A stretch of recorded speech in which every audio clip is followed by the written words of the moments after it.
اللهم إنا نستعينك ونستغفرك ونستهديك ونؤمن بك ونتوكل عليك ونثني عليك الخير كله، نشكرك ولا نكفرك، ونخلع ونترك من يفجرك.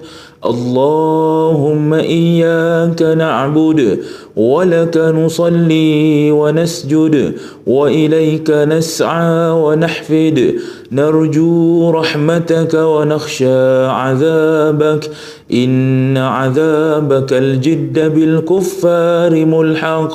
اللهم أعز الإسلام والمسلمين وأذل المعتدين الظالمين، ودمر أعداءك أعداء الدين، وانصرنا عليهم يا رب العالمين.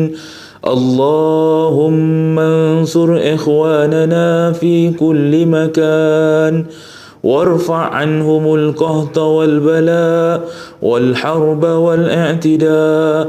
اللهم لا تمكن الأعداء منا ولا فينا، ولا تسلطهم علينا بذنوبنا. اللهم قنا الأسواء ولا تجعلنا محلا للبلوى. اللهم اكشف عنا البلاء ما لا يكشفه غيرك. Ya Allah, sesungguhnya kami bermohon pertolongan-Mu. Kami meminta ampun kepadamu. Kami memohon petunjuk dari-Mu. Kami beriman kepadamu. Kami berserah kepadamu dan kami memuji-Mu dengan segala kebaikan. Kami mensyukuri dan tidak mengkufuri-Mu. Kami melepaskan diri daripada sesiapa yang durhaka kepadamu.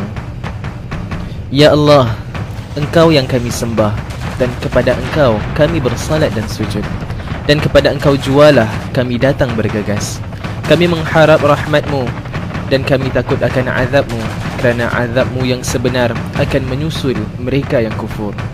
Ya Allah, muliakanlah Islam dan masyarakat Islam. Hentikanlah segala macam kezaliman dan permusuhan. Bantulah saudara-saudara kami di mana sahaja mereka berada. Angkatlah daripada mereka kesusahan, bala, peperangan dan permusuhan. Ya Allah, selamatkanlah kami dari segala keburukan, dan janganlah Engkau jadikan kami tempat turunnya bencana.